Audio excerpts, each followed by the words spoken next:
Subscribe now and press the bell icon. Never miss an update.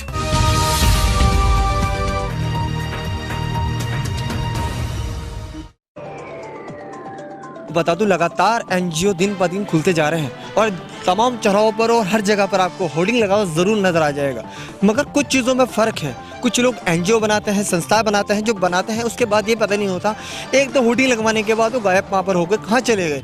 तो ऐसे ही एक मेरठ के अंदर बूंद फाउंडेशन ऑफ इंडिया के नाम से एनजीओ खुला है, जिसने पूरे लॉकडाउन के अंदर तमाम उन गरीब परिवारों की मदद की, उन लोगों की मदद करी जो लोग उस टाइम पे असहाय थे, जो लोग उस टाइम पर बहुत ज़्यादा परेशानी से जूझ रहे थे, खान पान के लिए उनके लिए कुछ था नहीं। रोडों पर आप देखिए जत्था जा रहा था प्रवासी मजदूरों का, तो उस टाइम पर बूंद केयर ऑफ फाउंडेशन के सामने रोहित कुमार सामने आए, रवि कुमार सामने आए और उनकी पूरी टीम इस चीज़ में लगे रही। पूरे लॉकडाउन में उन्होंने मेहनत की।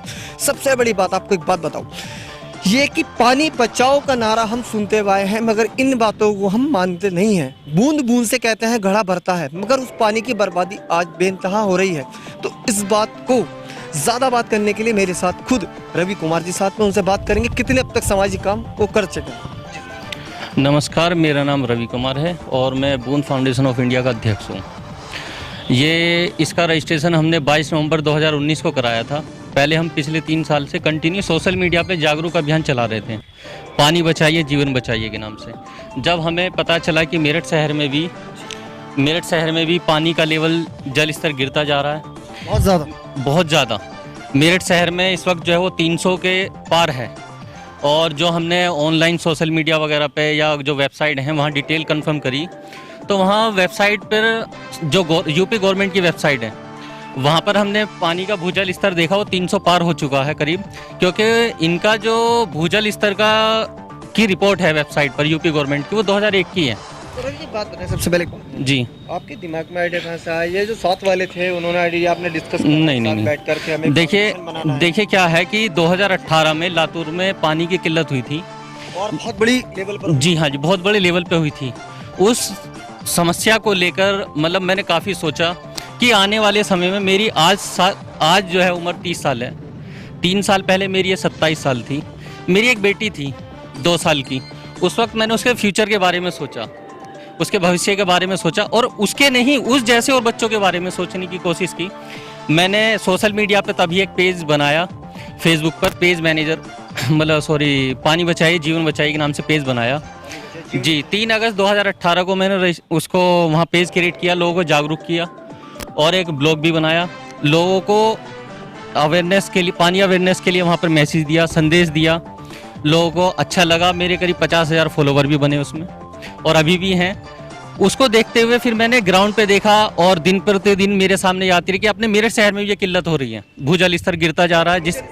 नगर निगम जो है कहीं ना कहीं सो रहा है। हाँ, नहीं सो नहीं रहा है, लापरवाही कर रहा। सोने का मतलब तो हाँ, बिल्कुल देखिए, बिल्कुल मैंने अभी ट्वीट किया था उनको कुछ टाइम पहले, अभी 3 से 4 दिन पहले मैंने उनको ट्वीट किया कि जब मेरठ शहर में उनको पता है कि भूजल स्तर गिरता जा रहा है, तो नगर निगम पानी क्यों बहने देता है इतना, क्यों इतनी पाइपलाइनें फटती हैं और उनको सही नहीं कराता। मैं खुद बता रहा हूँ, कम से कम मैं 50 टंकियाँ नगर निगम की मैं खुद सही करा चुका हूँ अपने बजट से। ये अपना बजट होता है? जी, मेरा अपना, जो मेरी पर्सनल पॉकेट है, मैं उससे काम करता हूँ अपनी एनजीओ के लिए। मेरी एनजीओ के लिए कोई फंड नहीं है, मैं किसी से कोई नहीं, मैं अर्निंग चाहता भी नहीं हूँ भविष्य में। देखिए, अगर गवर्नमेंट की छत्र छाया हमारे ऊपर होगी, काम अच्छा लगेगा। हमारी छत्र छाया हमारे ऊपर उनकी छत्र छाया होती है, वो सोचेंगे इस बारे में। फिलहाल की जो स्थिति है, हम अपने ऊपर अपने बजट से ये काम करते हैं। मेरी जो टीम है वो 500 रुपये महीना वो करीब देती है। उसमें बूंद फाउंडेशन ट्रस्ट के नाम से हमने अकाउंट भी खुलाया हुआ है, इसका करंट अकाउंट, उसमें वो डोनेट करते हैं सभी अपनी टीम मेंबर ही, उसके बजट से वो जी। इसके अलावा क्या करते हैं? इसके अलावा अब देखिए, अब जैसे कि अब ये सामाजिक चीज़, लॉकडाउन में हमने रातों को जिस वक्त रोड पे निकलने में आम आदमी को डर लगता था, उस वक्त बूंद फाउंडेशन की टीम ने जगह जगह चौराहे पर जो तैनात थे हमारे योद्धा पुलिसकर्मी, उनको लौंग इलायची वाली चाय पिलाई है हमने। जो लोग ये कहते थे कि हाँ भाई हमारी मतलब उनके लिए जब हम कुछ करते थे वो कहते थे कि हाँ भाई हमारे लिए सोचने वाला भी कोई है, क्योंकि वो दुनिया के लिए सोच रहे थे, दुनिया के लिए लड़ाई कर रहे थे। तो हमने उनको रात को 10 बजे 9 बजे 8 बजे से करीब हमारा प्रोग्राम शुरू होता था चाय का, और 11-12 बजे आधे मेरठ शहर को हम चाय पिला दिया करते थे। आधे मिनट शहर को? हाँ जी आधे मेरठ शहर को, क्योंकि हम जो जितनी चाय लेकर चलते थे। बता रहे हैं इसमें पुलिस वाले शामिल होते थे या आम नागरिक भी शामिल? देखिए जो ऐसा लोग जी बिल्कुल हाँ बिल्कुल उनके लिए खाने के पैकेट हम रखा करते थे। खाने के पैकेट हो गए, बिस्किट हो गए, और हम क्या करते पानी के पाउच भी रखते थे जैसे उनको जरूरत हुई।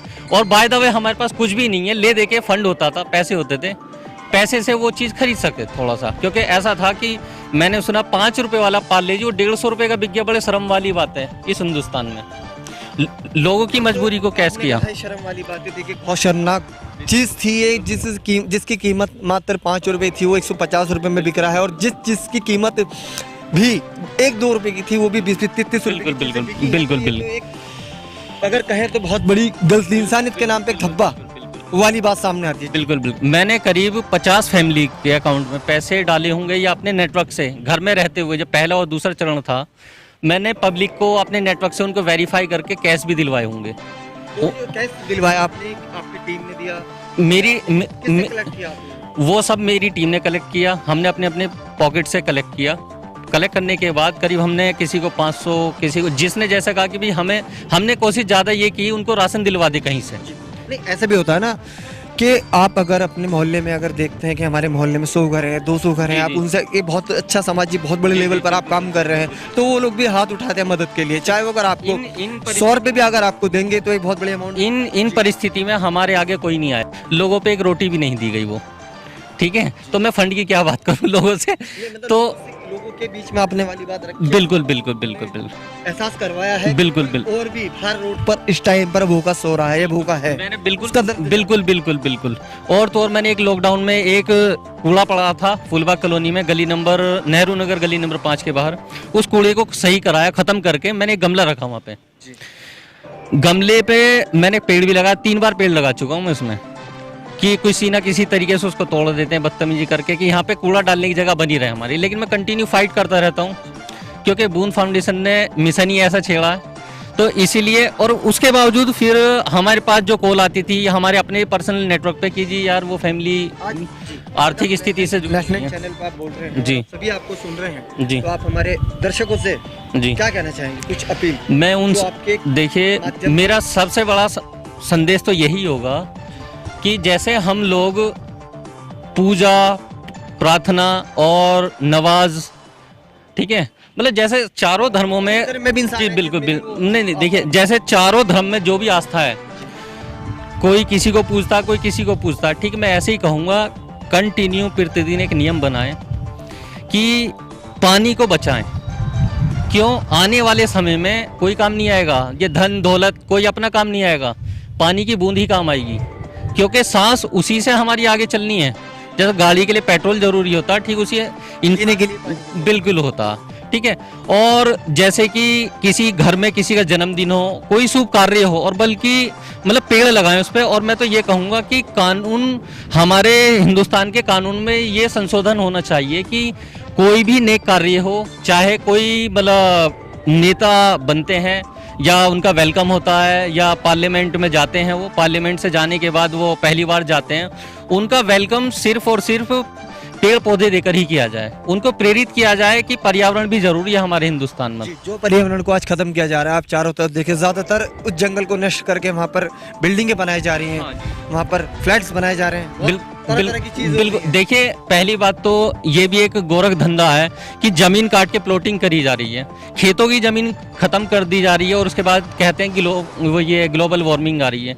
अरे भाई बिजनेसमैन है, वो तो बिजनेस करता रहेगा, लेकिन हमारी गवर्नमेंट को और हम आम आदमी को भी तो सोचना पड़ेगा। एटमॉस्फेयर ऐसा हो गया कि अगर मेरठ के अंदर भी देखेंगे तो शायद फॉगिंग इतनी होगी कि सांस लेने में तकलीफ है। कल देखा था मैंने, कल जब मैं रोड पे था तो फॉगिंग इतनी थी कि मुझे सांस भी नहीं लिया जा रहा था। उसका कारण यही तो है कि हम लोग, देखिए हमारे हिंदू धर्म में जब हम लोग बच्चा पैदा होता, शुरुआत वहीं से होती है, उस पेड़ की महत्वता वहां से पता चलती है कि भाई हवन जो होगा वो आम की लकड़ी से होगा। आम भी खाएंगे आम, ठीक है, लेकिन पेड़ कोई नहीं लगाएगा। और जब कोई भी घर में शुभ कार्य हो, घर में एंट्री होगी, उसके लिए भी आम की लकड़ियाँ चाहिए। फिर उसके बाद मान लीजिए कि ऊपर वाले को प्यारे हो गए, प्यारे होने के बाद वहाँ भी पेड़ की महत्वता आती है। एक लास्ट सवाल जी मेरठ के सभी सम्मानित अधिकारी, जी सीनियर अधिकारी ने आपको सम्मान दिया, जी आपने उन्हें सम्मानित किया, जी, आपको भी सम्मान मिला। बिल्कुल बिल्कुल। उस दिन कितना गर्व महसूस हुआ आपको और आपकी टीम को? किस तरीके से इस चीज को आप महसूस कर रहे थे? देखिए, गर्व तो मुझे बहुत होता है, और मैं जितने भी मेरे प्रशासनिक अधिकारी हैं जो हमारे हिंदुस्तान में कोरोना काल में एक योद्धा की तरह लड़ाई लड़ते रहे हमारे लिए, उनके लिए मैं तहे दिल से शुक्रिया अदा करूंगा। और बाकी मैं यही कहूंगा कि जैसे भी ये प्रशासनिक अधिकारी हमारे साथ खड़े हैं और हम उनके साथ खड़े हैं, ऐसे ही और लोगों को सपोर्ट करें और लोगों को प्रेरित करें। पेड़ लगाइए, पानी बचाइए, जीवन बचाइए। हम संदेश ये देते हैं लोगों को, सोशल मीडिया पर हर जगह हम एक नारा यही देते हैं, होल्डिंग पे भी आपने देखा होगा, पेड़ लगाइए, पानी बचाइए, जीवन बचाइए। पेड़ होगा जीवन होगा, पेड़ होगा पानी होगा, जीवन होगा। पेड़ पे फोकस इसलिए करते हैं क्योंकि पेड़ जो है हमारे जीवन का सहारा भी है भाई। मतलब हरियाली भी देता है, ठंडी हवा भी देता है, पर्यावरण को शुद्ध करता है। उसके बाद जो बरसात जिस वक्त अब ये हो रही है, तो उन पेड़ के सहारे वो पानी जमीन में जाता है, जो हार्वेस्टिंग का काम करता है। स्वतंत्र दिवस आ रहा है जी जी। स्वतंत्र दिवस के लिए क्या कहना चाहिए? मैं स्वतंत्रता दिवस के लिए उनको कोई मैसेज? जी, मैं यही कहूँगा, यदि एक फैमिली में 5 मेंबर हैं तो एक पेड़ भी लगाएं तो 5 पेड़ होंगे, और करीब 20 मेंबर है तो 20 पेड़ लगेंगे। 15 अगस्त पे अगर 15 पेड़ भी लगाएंगे टोटल मिला के, कोई वो नहीं, एक अच्छा कार्य होगा। क्योंकि अभी भी जैसे कोरोना काल की स्थिति पैदा हुई, कोरोना काल में कोई इंसान काम नहीं आया। आयुष्मान मंत्रालय ने सिर्फ ये कहा कि जी गिलोय की बेल, इलायची, अदरक, जी ये सब आयुर्वेदिक चीज़ हैं। आयुर्वेद कहाँ से आता है? पेड़ों से ही तो आता है, पेड़ पौधे ही तो काम आते हैं, और हम उन्हीं को इग्नोर कर रहे हैं। नहीं, ये गलत फहमी है, ये हमारी फैमिली का हिस्सा है, और अब तो जीवन का भी हिस्सा बन गए कोरोना काल में। कहते हैं कि देखिए, कुछ चीज़ें इंसान जानबूझकर भी अनजान हो जाता है, उन चीज़ों को अमल में नहीं ला पाता और ना ही लाने की कोशिश करता। इसी तरीके से मुझे रोहित जी बता रहे थे, किस तरीके से रवि जी बता रहे थे, किस तरीके से आज हमारे पर्यावरण को नुकसान पहुंचाया जा रहा है, पानी को नुकसान पहुंचाया जा रहा है। मगर आप देखिए, बूंद बूंद फाउंडेशन ने एक आवाज़ उठाई, एक कोशिश जारी है, लगातार हर चीज़ कर रहे हैं, गरीबों की मदद कर रहे हैं, ऐसा लोगों के लिए काफ़ी सारे काम कर रहे हैं। और इनका ये भी कहना है, अगर 15 अगस्त पर एक परिवार में से 5 जने भी एक परिवार में से पेड़ लगाते हैं तो सब काफ़ी जगहों पर आप देखेंगे पेड़ लगे हुए नजर आएंगे। और पेड़ पौधों को ज़रूर आप लगाएं, अपने पर्यावरण को बचाए रखें और पानी के महत्व को समझें कि जीवन के अंदर इसका भी एक बहुत बड़ा महत्व है। मैं कैमरामैन जिसके साथ समीर खान, 7 न्यूज़। मैं रवि कुमार, बूंद फाउंडेशन ऑफ इंडिया का अध्यक्ष।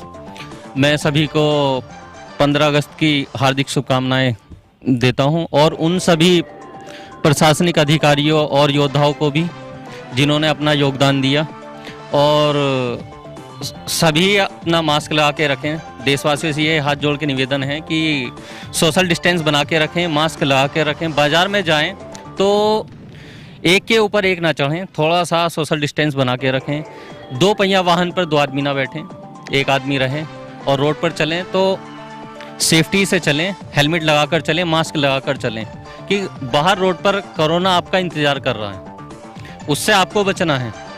प्रशासनिक अधिकारी या स्वास्थ्य विभाग आपके पीछे नहीं घूमेगा, उसके सेफ्टी आपको करनी है। आपके परिवार की सुरक्षा आपके हाथ में है। क्यों? आपका परिवार बाहर नहीं आ रहा है, आप परिवार के लिए एक बीमारी लेके जा रहे हैं जिसका अभी तक कोई इलाज नहीं है। फिर भी इसलिए योद्धा बनिए, अपने परिवार के लिए बनिए। धन्यवाद।